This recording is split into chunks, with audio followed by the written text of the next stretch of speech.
entiendo, es tan difícil de aceptar que tuvimos tanto para dar y con el tiempo se acabó nuestro camino.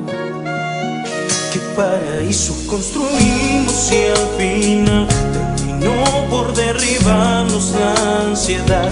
No supimos rescatarnos y cambió nuestro destino.